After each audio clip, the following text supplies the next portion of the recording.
Gênesis capítulo 3, para começar. O quê? Oi? Transmitindo?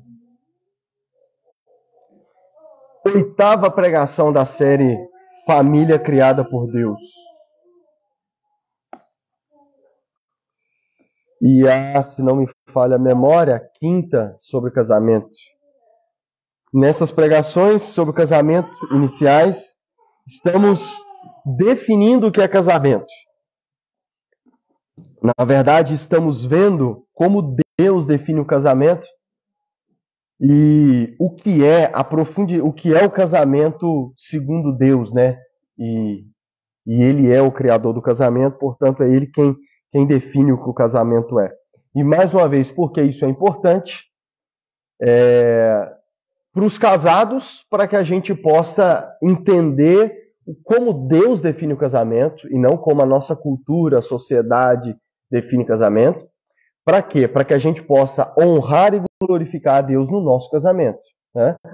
E para os solteiros, para que eles entendam a visão de Deus do casamento, para que possam, né, pensar no mínimo 10 vezes antes de casar, porque, como eu venho dizendo, e o próprio Jesus disse isso, né, depois que os discípulos disseram, é melhor não casar do que casar tendo uma visão distorcida do que é casamento. Amém?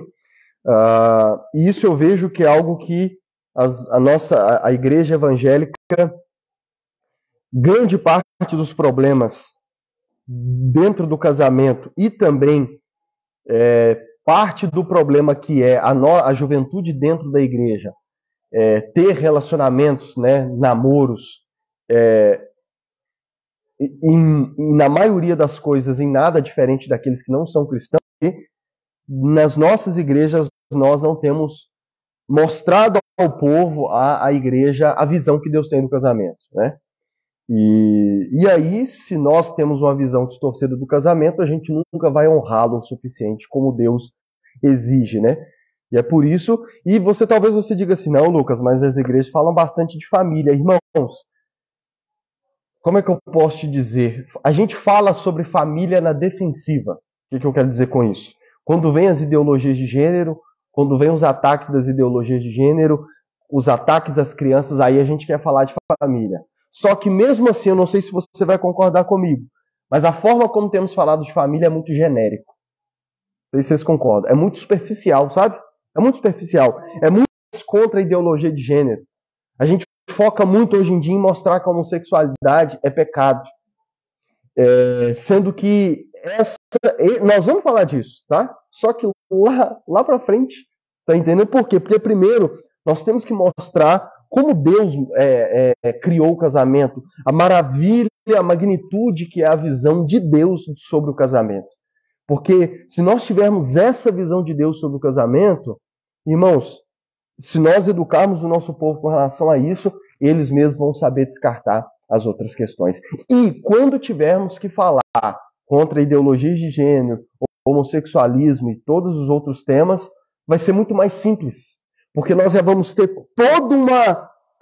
toda uma base sobre o que é o casamento e vai ficar muito mais fácil nós apontarmos por que esse e outros pecados são pecados. Amém? E só de entendermos como Deus define o casamento, nós já entendemos mais facilmente o que é pecado. Porque tudo aquilo que não está de acordo com a visão de Deus sobre o casamento é pecado. Amém?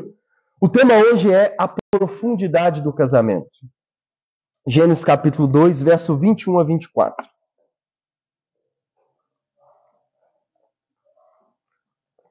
Diz assim, Gênesis 2, 21 a 24. Então o Senhor Deus fez o homem cair em profundo sono, e enquanto este dormia, tirou-lhe uma das costelas, fechando o lugar com carne. Com a costela que havia tirado do homem, o Senhor Deus fez uma mulher, e a levou até ele. Disse então o homem, esta sim é o osso dos meus ossos e carne da minha carne. Ela será chamada mulher, porque do homem foi tirado. Por essa razão, o homem deixará pai e mãe e se unirá à sua mulher, e eles se tornarão uma só carne. Vamos pedir a ajuda do Espírito. Senhor, nosso Deus, nosso Pai, Deus, eis a Tua palavra. Fale aos nossos corações, Espírito Santo, que a Tua palavra se torne viva e eficaz em nossos corações. Que a Tua palavra penetre o mais íntimo do nosso ser agora, a ponto de discernir alma, separar alma e espírito, Senhor. Que a Tua palavra nos confronte, nos corrija, nos exorte, e que possamos abrir os olhos do nosso coração, para que a gente contemple as maravilhas da Tua lei e da Tua palavra, para que possamos nos deleitar na Tua palavra e dentro do assunto que temos tratado, para que possamos ver, para que possamos ter a visão do casamento que o Senhor tem, para que possamos contemplá-lo e para que possamos honrar ao Senhor através do nosso casamento para os que são casados ou do futuro casamento aos que são solteiros. Irmãos, o tema hoje, como eu disse, é a profundidade do casamento. O foco hoje que eu quero focar é o que significa ser uma só carne. Porque a Bíblia está dizendo que após Deus ter criado a mulher e ter levado a Adão, primeiro Adão olha e diz: esta sim é osso dos meus ossos e carne da minha carne. E ela vai se chamar varoa porque do homem foi tirado. E aí o verso 24 diz que por essa razão o homem deixa o seu pai e sua mãe, se une à sua mulher e ambos se tornam uma só carne. O que eu quero fazer nesta manhã? Que a gente veja o que significa ser uma só carne. E como entender esse conceito de uma só carne transforma a nossa visão de casamento. Então é basicamente isso que eu quero tentar ajudar vocês a compreender. Primeiro, o texto diz que Deus, quando decidiu criar alguém para Adão, ele faz Adão cair num profundo sono e ele tira uma das costelas de Adão e a partir dessa costela ele cria a mulher e a leva até Adão. De forma que quando Adão vê a mulher, ele olha para ela e diz: esta afinal é osso dos meus ossos e carne da minha carne. E eu vou chamá-la de varoa, de mulher, porque do homem foi tirado. Primeira coisa que nós vemos é que a mulher, ela foi feita a partir do homem. A mulher foi feita a partir de uma das costelas do homem.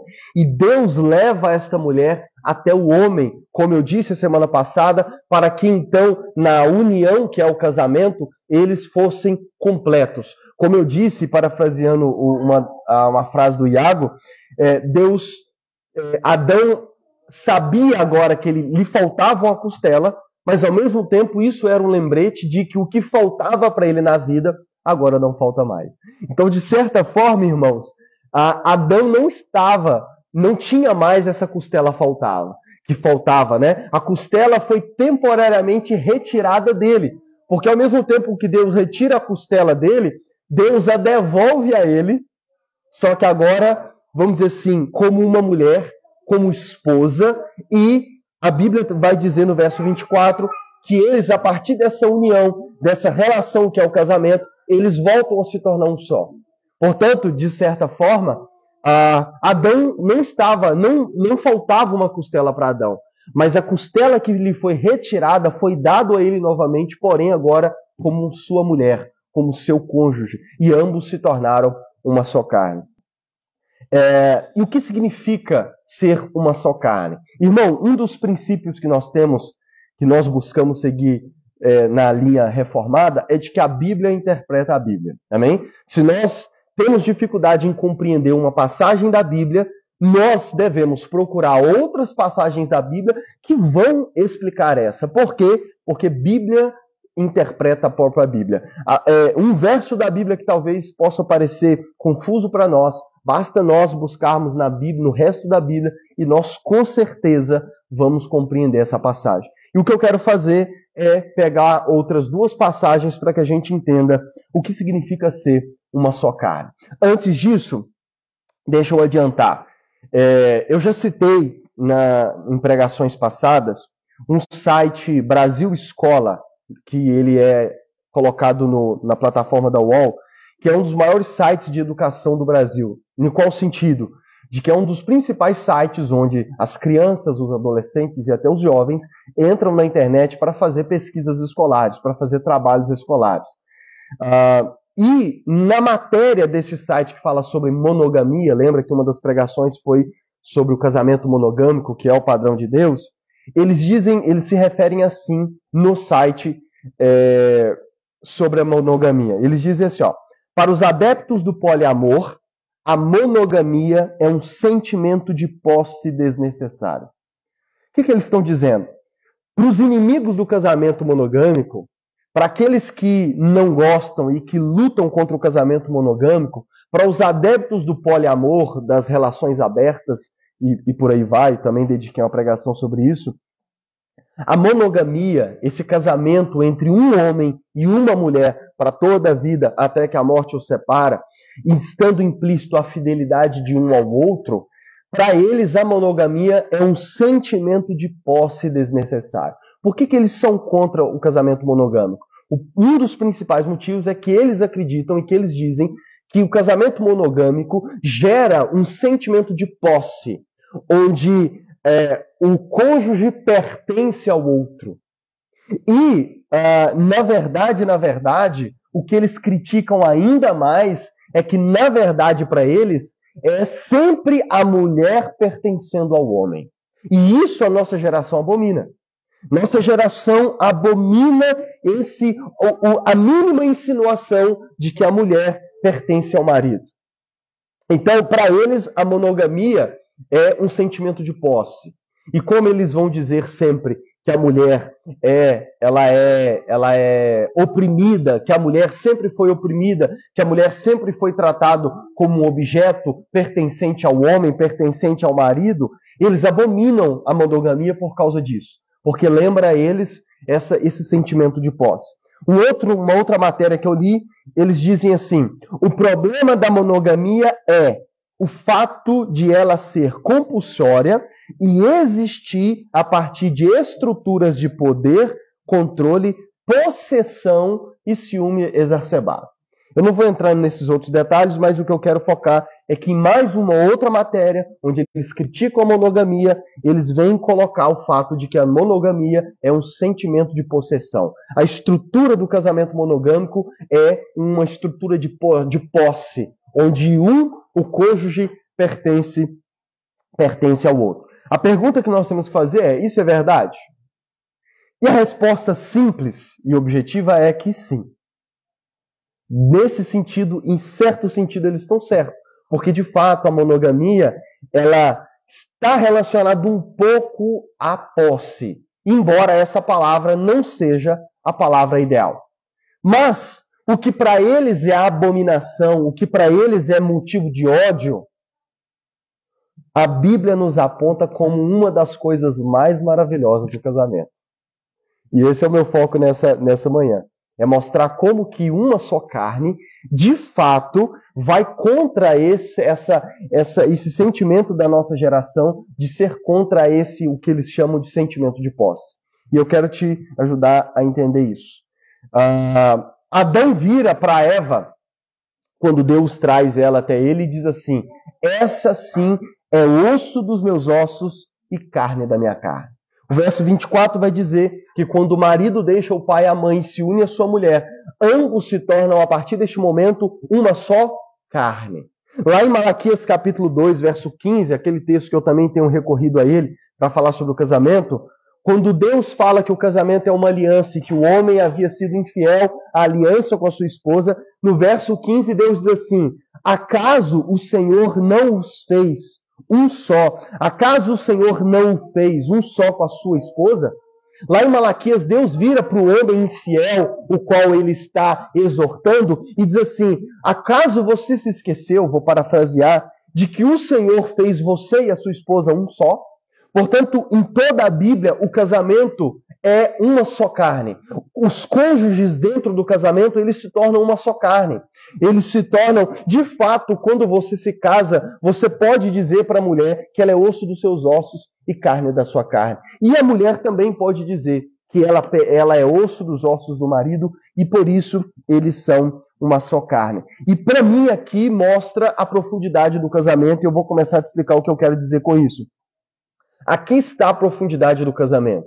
O casamento é uma entrega completa, sem reservas. Vou resumir nessa frase.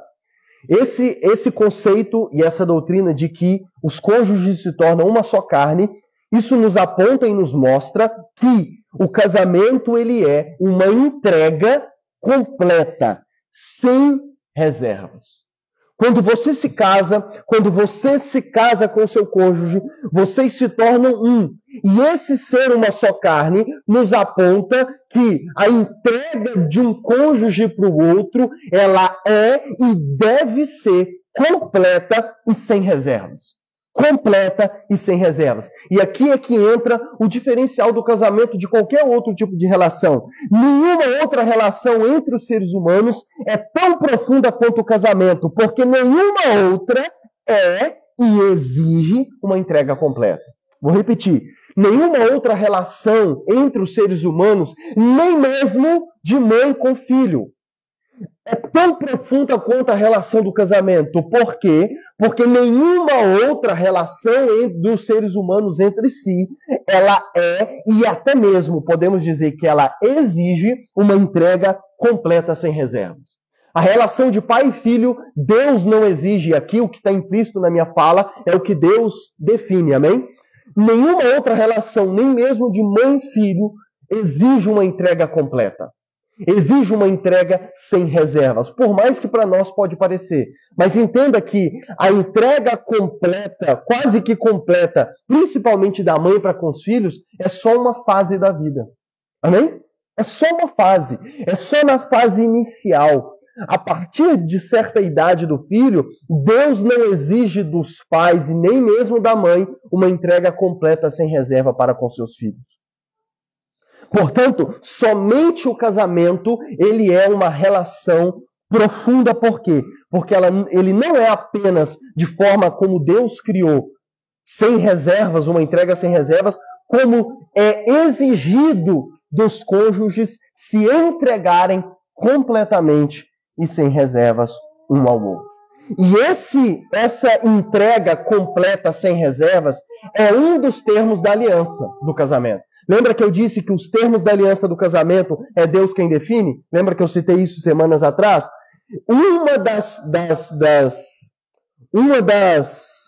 Dos termos da aliança do casamento é essa entrega completa e sem reserva. Então, se você se casou ou se você pretende se casar, você tem que entender que um dos termos da aliança do casamento é se entregar completamente e sem reservas. Porque essa entrega sem reservas e completa é que faz parte do significado de ser uma só carne. Tem uma música que eu até postei lá no grupo, que eu gostei muito, 1 mais 1, né, da cantora Lia. Não conhecia, continuo não conhecendo a não ser essa música, mas um trecho da música ela diz assim, ó, eu sei que nós dois somos um, e 1 mais 1 é 1. A matemática do casamento é de que 1 mais 1 é igual a 1. Por quê? Porque no casamento a entrega ela é completa e sem reservas. Agora, você pode pensar, ou alguns podem até questionar o seguinte, de que, tudo bem, Lucas, isso daí não é novidade para mim, eu sei que o casamento é uma entrega completa e reserva. Tá, mas o que você considera como entrega completa e sem reserva? Talvez alguns vão dizer assim, não, os cônjuges eles são um porque eles compartilham tudo na vida. Eles compartilham projetos, eles compartilham finanças, embora muitos acreditam hoje que existem duas finanças dentro do casamento, né? O dinheiro da esposa e o dinheiro do marido. Não, eles compartilham tudo. Eles compartilham projetos de vida, eles compartilham a mesma casa, eles compartilham sonhos, eles compartilham até mesmo alguns o nome, né? Um compartilha o nome do outro, eles compartilham tudo. Eles compartilham, às vezes, até, né, o mesmo copo, quem sabe, numa noite romântica, né?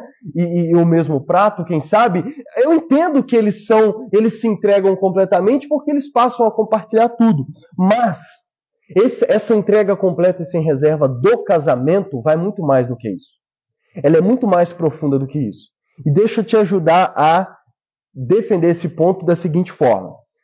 Atos capítulo 2, verso 44, falando sobre como a igreja, no início dela, os cristãos viviam. Olha o que Atos 2,44 diz. Todos os que criam estavam juntos e tinham tudo em comum. O capítulo 4, verso 32 diz assim, da multidão dos que creram era um o coração e a alma. Ninguém considerava exclusivamente sua nenhuma das coisas que possuía. Tudo, porém, lhes era comum. Então, olha para você ver como que os cristãos, a igreja, no início, vivia. E aqui já eram mais de 3 mil pessoas em Atos 2, em Atos 4, mais de 5 mil pessoas. Como viviam essa multidão que cria em Jesus e no Evangelho? A Bíblia diz em 2 capítulos de Atos que eles tinham tudo em comum. E o capítulo 4 vai dizer que eles eram um só coração e uma só alma. Paulo, em Filipenses, apela à igreja para que eles fossem um só coração, uma só alma e um só pensamento. Diz que ninguém considerava exclusivamente seu nada que possuía, mas tudo lhes era comum. Eles compartilhavam até mesmo os bens. Tudo que eles tinham em questões de bens e tudo mais, os primeiros cristãos compartilhavam uns com os outros. Não poderíamos dizer isso a respeito do casamento? Quem concorda comigo? Que isso deve ser verdade no casamento. Mas o meu ponto é o seguinte: é por isso que eu digo para vocês que essa entrega completa do casamento, ela é muito mais profunda. Por quê? Porque a entrega de ser um só corpo, ou de ser uma só mente, de ter o mesmo pensamento, de ter o mesmo coração, a mesma alma, de não considerar exclusivo o seu, mas considerar de todos aquilo que possui, os primeiros cristãos da vida da igreja viviam assim. É possível nós termos esse nível de comunhão, de entrega, onde nem mesmo os meus bens materiais eu considero só meu, mas eu considero do outro também. Eu viro para os irmãos da igreja, eu posso virar para os irmãos da igreja e falar: meu carro é seu carro, o dia que você precisar você pode pegar. Ah, você está entendendo? O dia que você... É possível entre cristãos. Até mesmo vou dizer para vocês que é possível esse nível de relação até mesmo entre pessoas que não são cristãs. Às vezes nós podemos encontrar melhores amigos que consideram tudo em comum. Às vezes nós podemos conhecer amigas que, elas têm tudo em comum, até gostam das mesmas músicas. É possível, irmãozinho, chegar a esse nível de relacionamento não sendo casado. Amém? Isso não é difícil de provar. Agora, o ponto que eu digo é: no que então o casamento é mais profundo do que isso? Poderíamos então dizer que a igreja, os primeiros cristãos eram uma só carne? Não.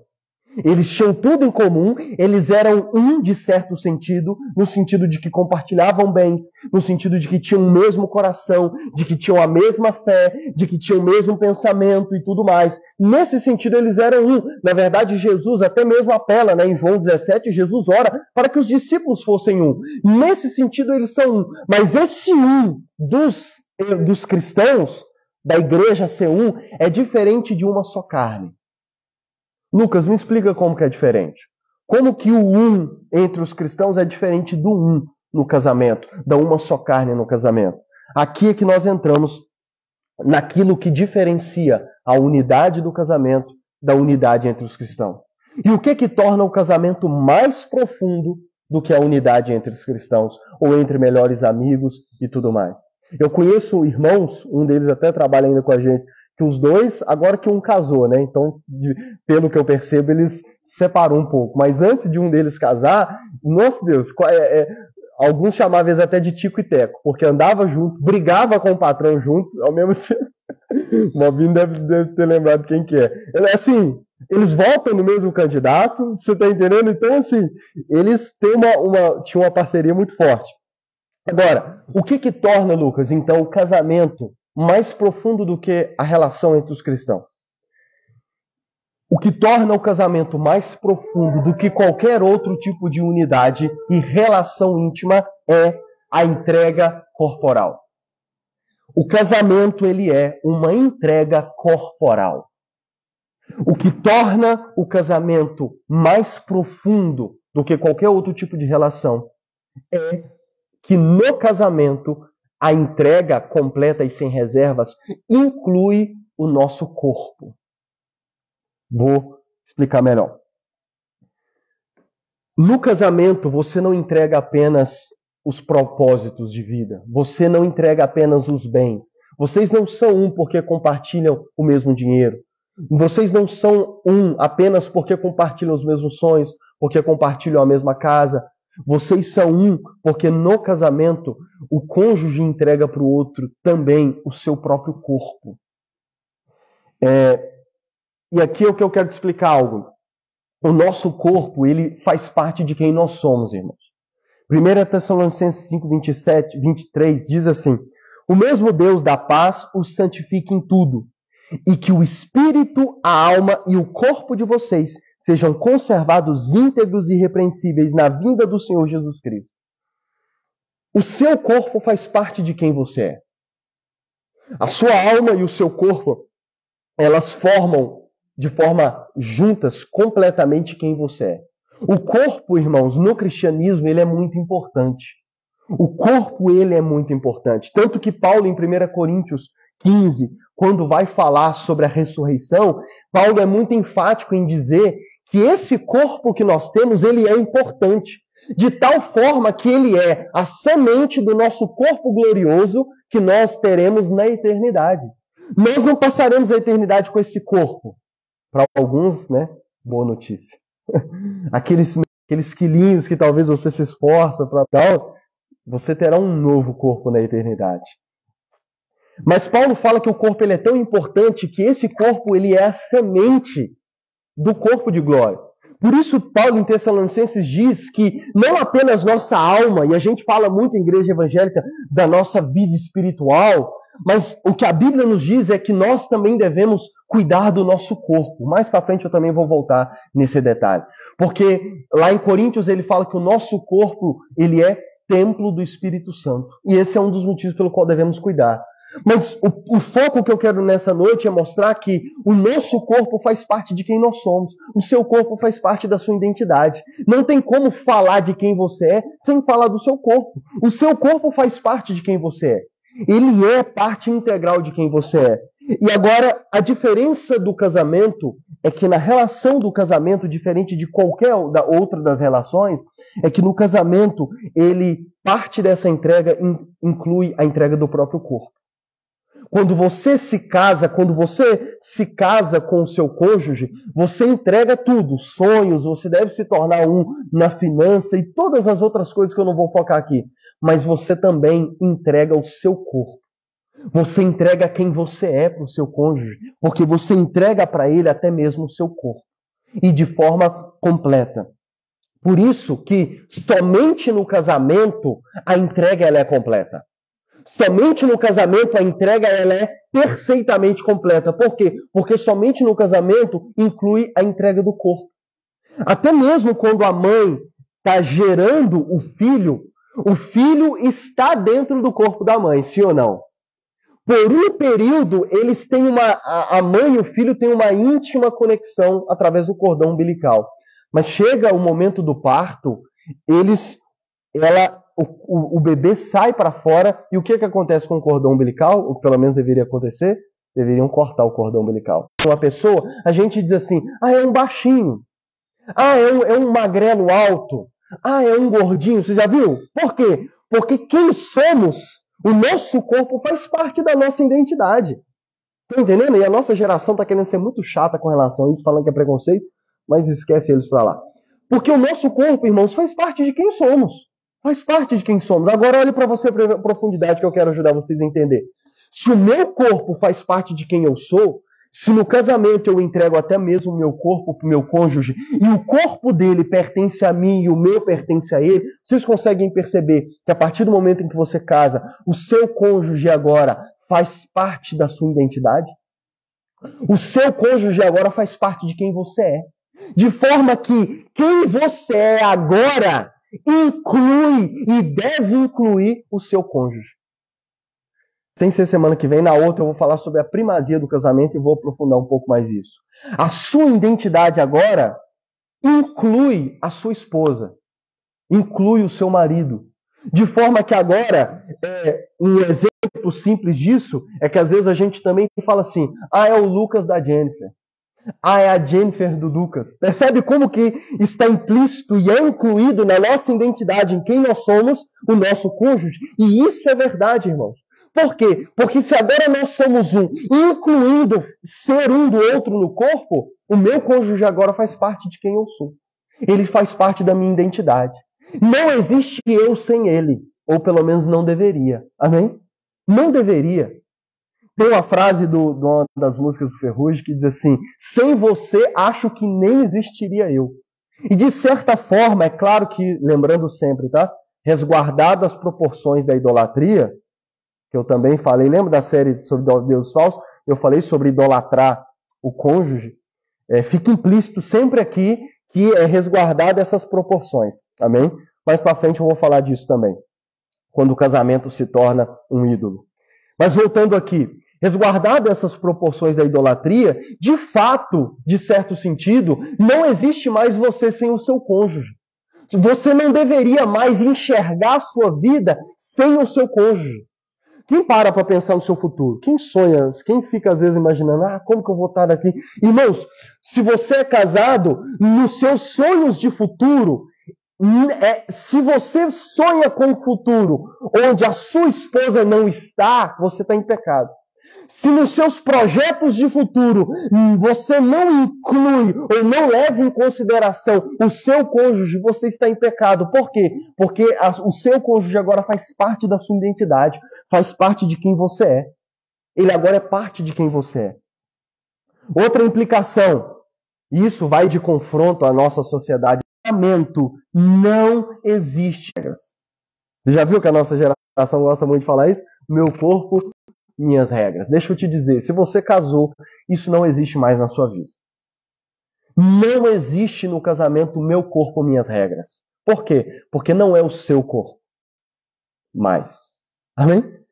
O seu corpo agora não é apenas seu, ele também pertence ao seu marido. E vice-versa, tá? Vou repetir várias vezes, porque senão o pessoal corta aí. Mas no casamento não existe mais, nem para o marido e nem para a esposa, meu corpo, minhas regras. E o que isso está implícito, irmãos? Deixa eu dizer. Cônjuge, casado, até mesmo o que você faz com o seu corpo, você não pode fazer sem levar em consideração a opinião do seu cônjuge. Hoje em dia não está na moda fazer cirurgias? Se você é casado, nem mesmo você pode definir se vai fazer uma cirurgia ou não, sem levar em consideração a opinião do seu cônjuge. Você não pode mudar nada no seu corpo. E deixa eu ser mais profundo aqui, nem mesmo tatuagem você deveria fazer, sem levar em consideração a opinião do seu cônjuge. Porque se você decide, eu estou usando um exemplo bem bobo, mas que revela as implicações dessa doutrina. Se você decide fazer uma tatuagem e o seu cônjuge diz, eu não vou gostar, você não deveria fazer. Por mais que você possa estar louco para fazer. Por quê? Porque o seu corpo agora não é apenas seu. O seu corpo agora pertence ao seu cônjuge. Outra implicação disso, não existe privacidade e individualidade no casamento. A partir do momento em que você casou, acabou privacidade. Acabou individualidade. Você quer ter privacidade? Fique solteiro. Amém? Solteiro você tem privacidade. Solteiro você tem individualidade. Solteiro você é um indivíduo. Se você casou, você não é mais um indivíduo. Porque você agora são dois. Amém? É um feito de dois, como diz a canção do Skank. É um feito de dois. Portanto, não existe individualidade no casamento. Não existe privacidade no casamento em nada. Vocês conseguem perceber que as implicações disso são várias? Seu celular não deveria ter uma senha, ou pelo menos você não deveria ter uma senha no celular sem que o seu cônjuge soubesse. É uma das implicações desse ponto. Não existe, irmãos, privacidade e individualidade, mas existem pessoas ainda que se casaram e querem ter privacidade e querem ter individualidade. Não existe isso no casamento. Amém? Não existe. Porque se no casamento você entregou o seu corpo, o que falta? Por que não existe privacidade e individualidade? Porque não existe meu e seu no casamento. Porque se até o meu corpo pertence ao meu cônjuge, quem dirá as outras coisas? Se o mais íntimo, se aquilo que representa e é a minha maior intimidade, que é o meu corpo, não é a sua maior intimidade? Tem gente que prefere, eu vi o Iago falando disso, né? Tem gente que prefere contar nas redes sociais o seu pior segredo do que se expor nu. Embora alguns da nossa sociedade, né, preferem à vontade assim. Mas enfim, se você está com juízo em sanidade, se você está num juízo pleno, a coisa que você mais protege na sua vida é a sua nudez, sim ou não? É o seu corpo. Agora, se aquilo que é a minha maior intimidade eu entreguei e faz parte da entrega no casamento, quem dirá as outras coisas? É por isso que não existem duas finanças no casamento. Existe uma só. Não existe... irmãos, não deveria, como eu disse, haver...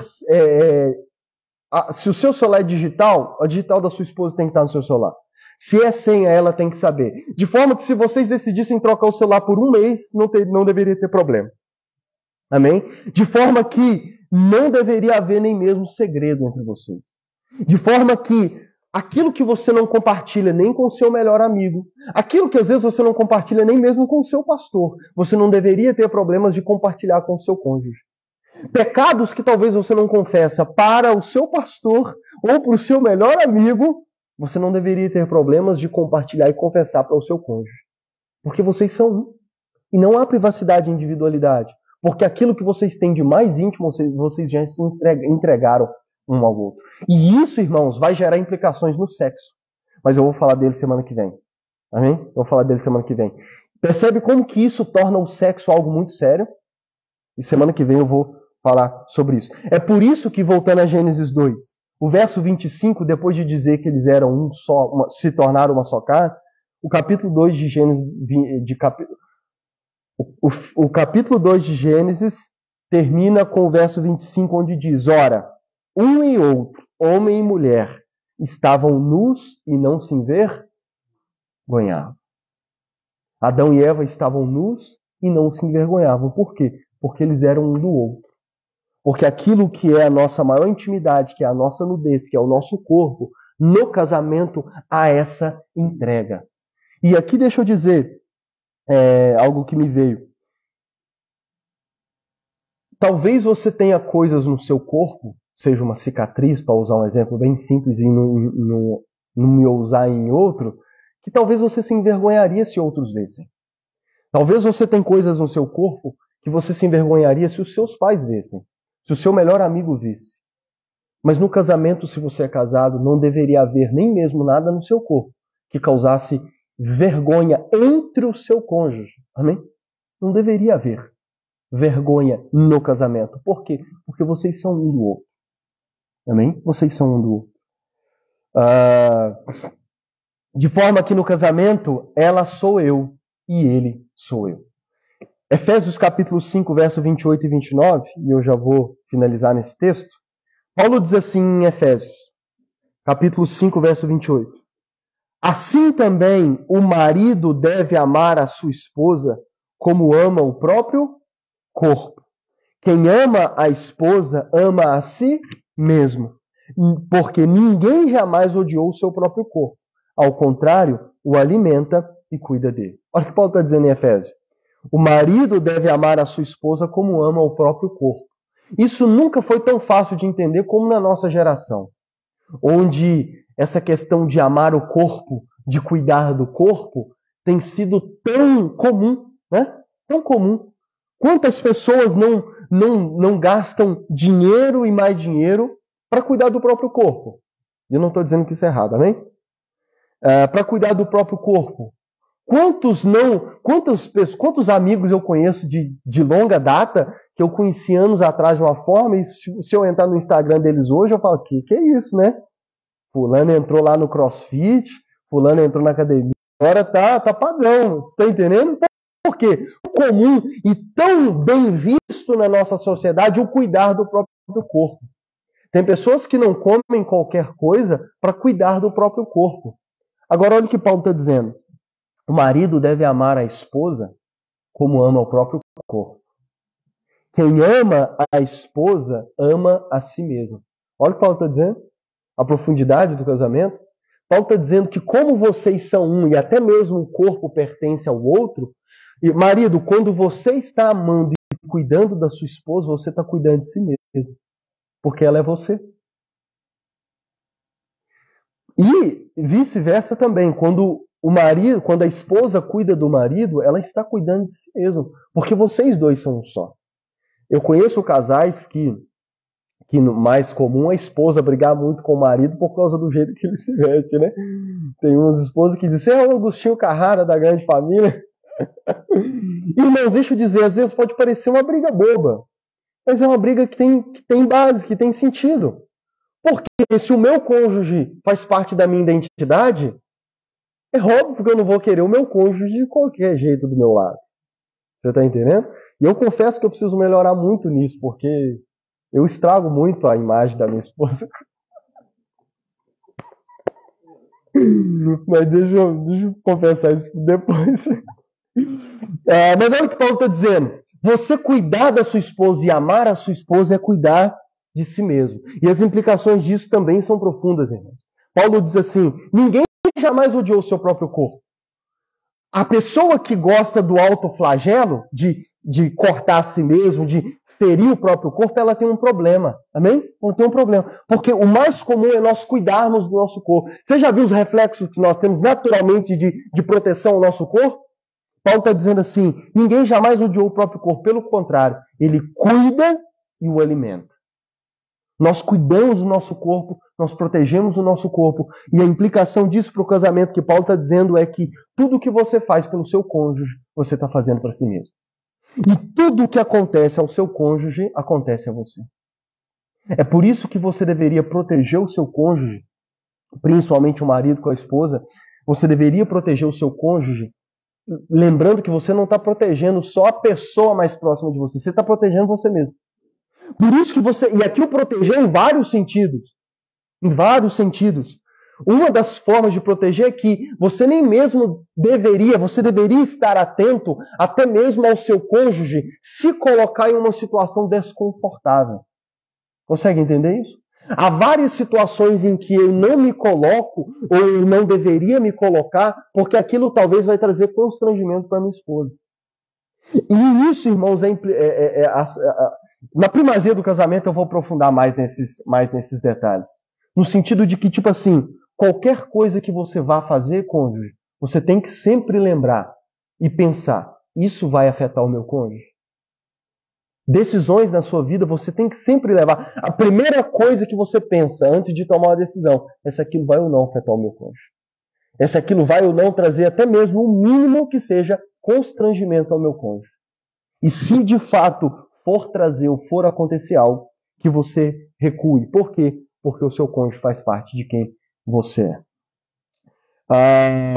Tem um teólogo que diz assim, se um homem deseja promover a sua própria felicidade da maneira mais eficaz, é melhor começar demonstrando bondade à sua esposa. Se você deseja a sua própria felicidade, comece por a forma como você cuida da sua esposa. O Paul Washer tem uma pregação dele que ele diz que as pessoas, ele vai pregando, né, mundo afora, e as pessoas dizem, Paul, como podemos orar por você? E ele diz que a resposta dele é, ore para que eu ame a minha esposa como Cristo amou a igreja. Porque isso é o que eu mais preciso. Porque ele diz assim, se eu for parecido com Cristo em casa com a minha esposa, o resto é consequência natural. O Rodrigo Mocelinho, o pastor Rodrigo, na sua pregação de casamento, ele diz assim, ele nem estava falando nesse ponto que eu estava falando, mas ele diz a seguinte frase, como tirar uma parte de mim sem que eu morra? Ele diz que a implicação do casamento é que nós deveríamos pensar aqui, por que somente a morte separa os cônjuges? Ou deveria separar? Porque se no casamento nós nos tornamos um, como que eu tiro parte de mim sem que eu morra? Acontecer algo com o meu cônjuge é acontecer comigo. E é por isso, irmãos, e preparando isso me veio esse pensamento, é por isso que o luto por um cônjuge é o mais profundo dos lutos. Por quê? Porque no luto de um cônjuge, de fato, o viúvo ou a viúva está lamentando parte de si que morreu. Por isso que eu tenho conheço uma mulher que é crente e no velório do seu marido ela chorou horrores. E eu me lembro que, na época, outras pessoas a criticaram muito por causa do desespero que ela estava no velório. E eu lembro de ter ouvido várias pessoas a criticar, durante e depois, o fato de que ela não deveria estar daquela forma. Por quê? Porque ela era crente.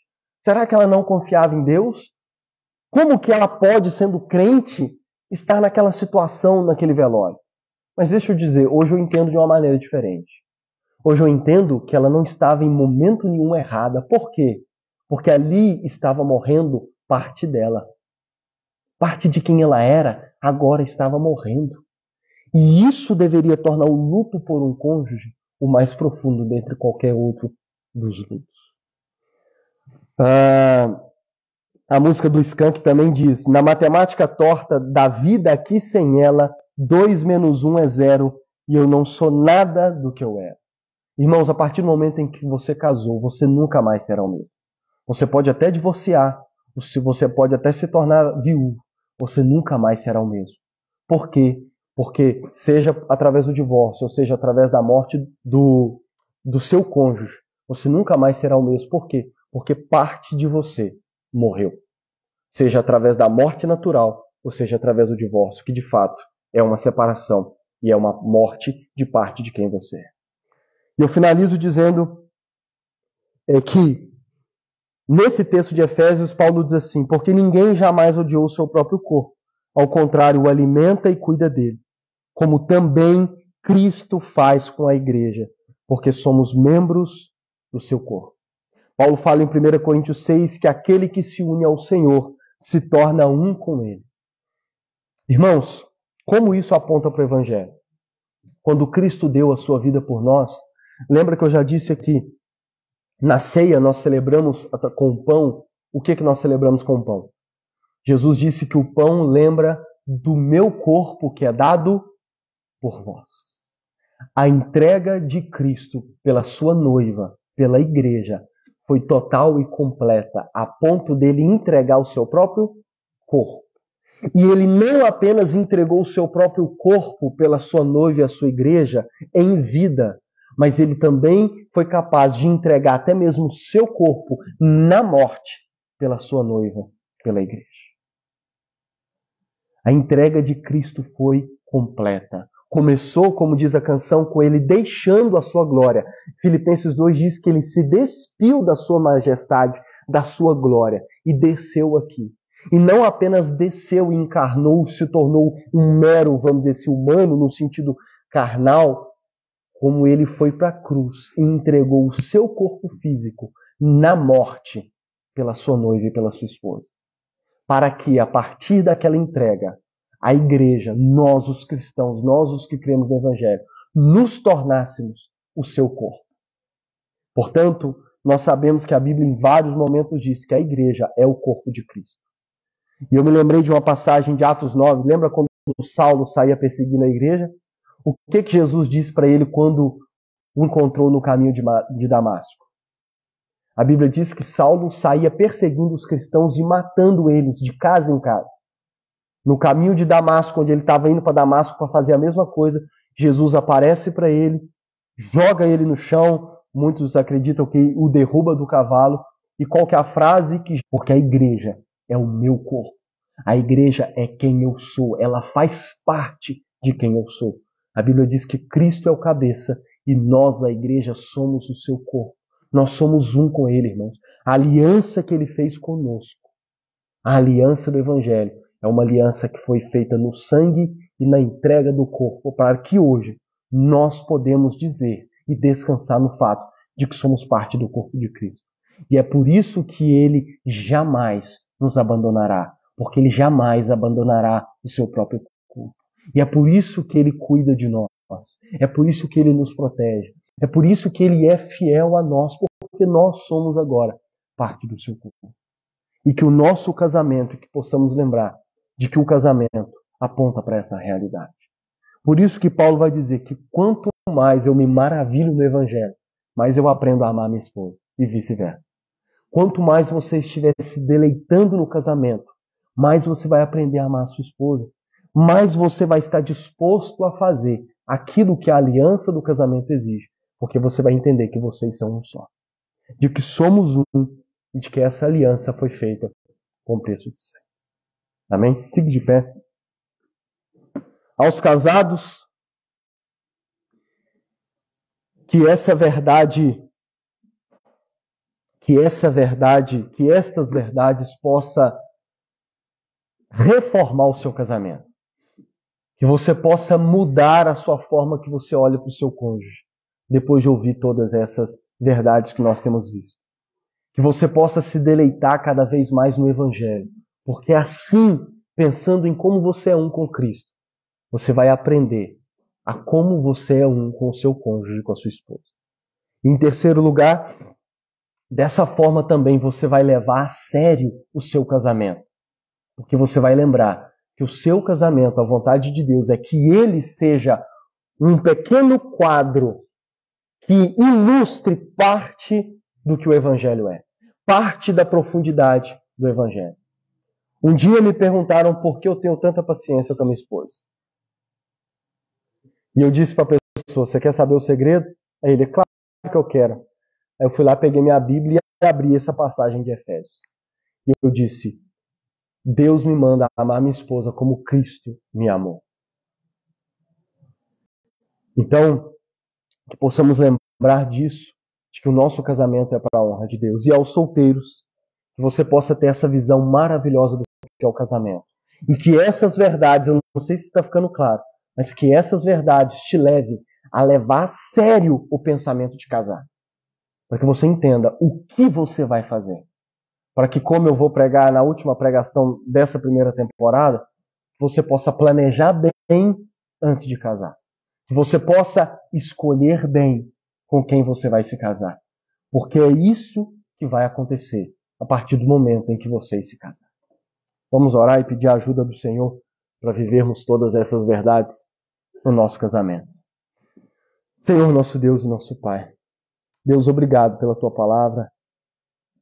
Obrigado pela maravilha que é a Tua palavra, Senhor. Nós te louvamos, Senhor.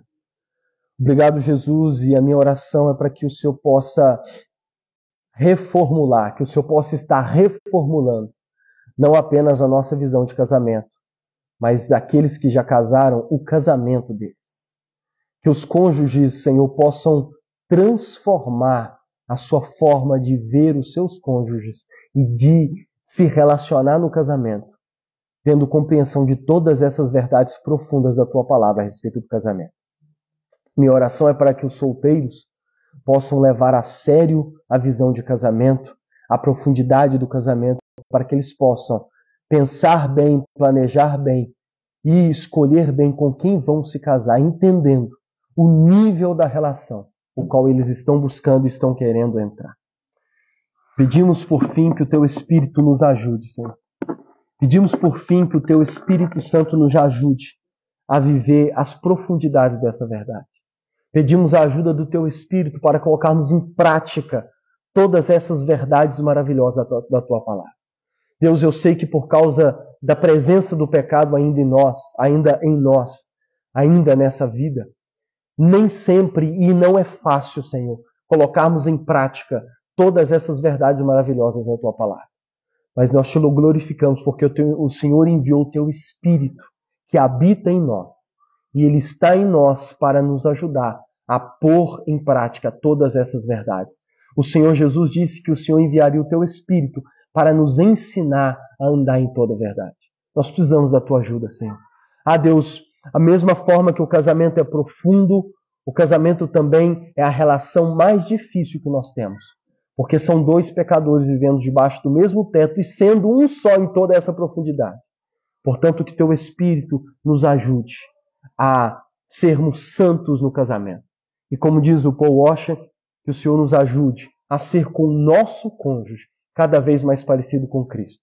Porque nós sabemos, se com aquele que é mais próximo de nós, se com aquele que nós somos um, nós nos lidarmos, nos relacionarmos com eles, buscando ser parecido com Cristo. Com as outras pessoas, com os filhos e com as demais pessoas, vai ser muito mais fácil. Nós te pedimos isso e te louvamos e te agradecemos. Em nome de Jesus. O amor de Deus, nosso Pai, a graça de nosso Senhor Jesus Cristo e a doce comunhão do Espírito sejam com cada um de vocês, que vocês vão em paz e se maravilhem e vivam a profundidade dessas verdades. Deus abençoe.